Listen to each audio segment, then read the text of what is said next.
Como alfabetizar uma criança com transtorno do espectro autista.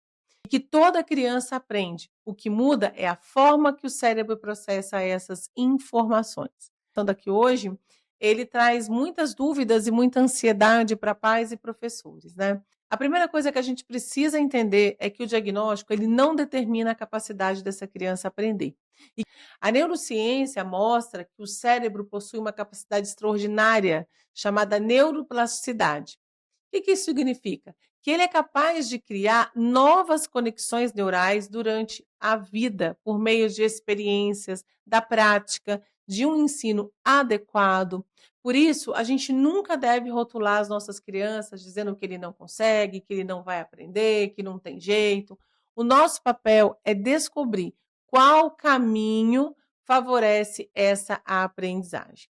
Na alfabetização, várias áreas do cérebro trabalham ao mesmo tempo. A criança precisa prestar atenção, ouvir o som da fala, reconhecer letras, lembrar das informações, compreender o significado das palavras, controlar os seus impulsos para permanecer fazendo aquela atividade. E essas habilidades fazem parte do que a gente chama de funções executivas. Muitas crianças com TEA, em muitas crianças com TEA, alguma dessas habilidades elas vão estar mais fragilizadas, vão ter alguns prejuízos.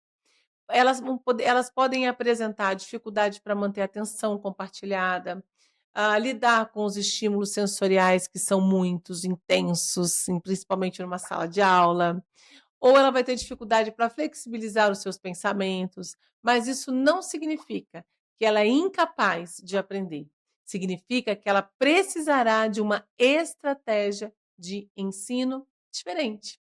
Um outro ponto importante é a consciência fonológica, considerada um dos principais preditores para a alfabetização. Antes mesmo da criança ler, ela precisa perceber as palavras, perceber que as palavras são formadas por sons. Então, brincadeiras como rimas, separação de sílaba, identificação do som inicial das palavras, jogos sonoros, fortalecem essa habilidade e facilita a leitura demais. Agora, eu queria compartilhar também algumas estratégias práticas que ajudam muito nessa fase de alfabetização das nossas crianças.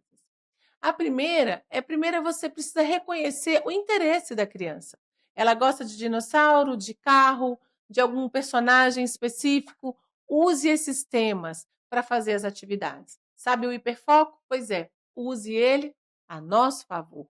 Quando existe o interesse, o cérebro libera neurotransmissores relacionados à motivação, tornando a aprendizagem mais significativa. Uma segunda dica que eu queria deixar aqui com você também é utilizar recursos visuais.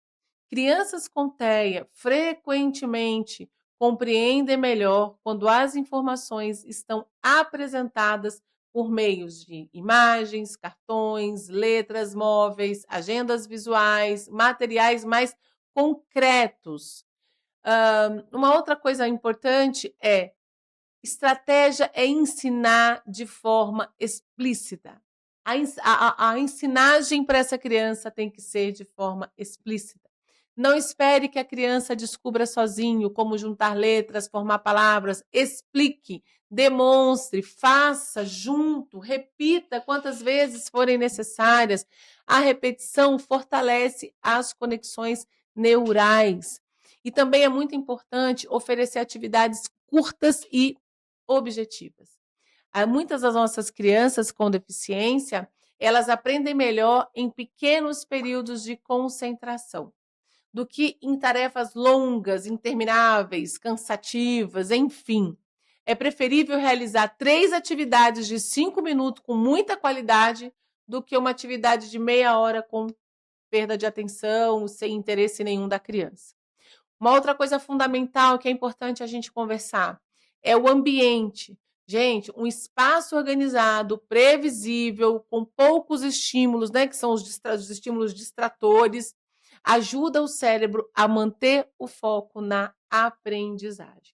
A gente não pode esquecer também de outra coisa extremamente importante, as emoções. O neurocientista Antônio Damasio, um grande estudioso, mostra que as emoções, a emoção e a aprendizagem, elas estão profundamente relacionadas. Quando a criança se sente segura, se sente acolhida, se sente respeitada, ela aprende com muito mais facilidade. Já com medo, a pressão excessiva, as comparações constantes dificultam o processo. Queria só contribuir também com deixar aqui uma lição de casa. Procurem depois também aí na internet, eu posso deixar o link para vocês, uma pesquisa chamada Crianças da Romênia, que ela vem ao encontro do que a gente está falando aqui, sobre as emoções, sobre o quanto é importante a gente se sentir seguro, querido e amado, né?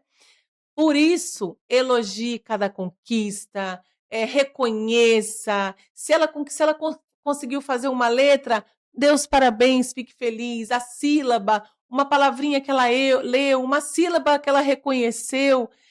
Tudo isso representa traços importantes para a aprendizagem.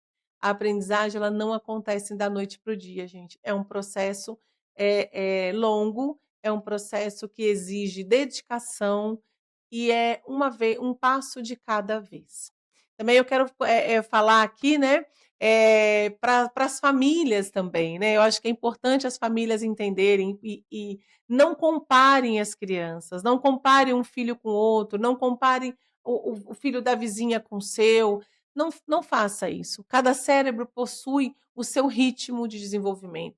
Comparar vai gerar ansiedade, frustração. Então, acompanhe a evolução individual, fortaleça a autoestima dessa criança e assim você vai ver que a aprendizagem vai acontecer. A alfabetização, ela vai muito além de ensinar letras. Tem uma frase da Emília Ferreira e da Ana Teberoski que diz que escrever não é copiar e ler não é decifrar. A alfabetização vai muito além disso, muito além. Então, faça com que a criança tenha interesse. Ela apresenta autonomia na comunicação, participação social, qualidade de vida. Quando a criança está bem, quando ela está aprendendo, quando a gente alfabetiza uma criança, a gente amplia as suas possibilidades de interação com o mundo. Por isso é muito importante não desistir dos nossos alunos, acreditar no potencial de cada um, ensinar com intenção, utilize estratégias baseadas em evidências, construam parceria com a família, com a escola e os terapeutas. Gente, isso é tão importante, essa junção, essa união. Lembre sempre também, o cérebro aprende quando existe oportunidade, mediação qualificada, afeto e constância. E se você gostou desse vídeo, compartilhe, marque pessoas aqui e deixa aqui também alguma dúvida que você tem, algum vídeo que você acha importante a gente fazer. Deus abençoe.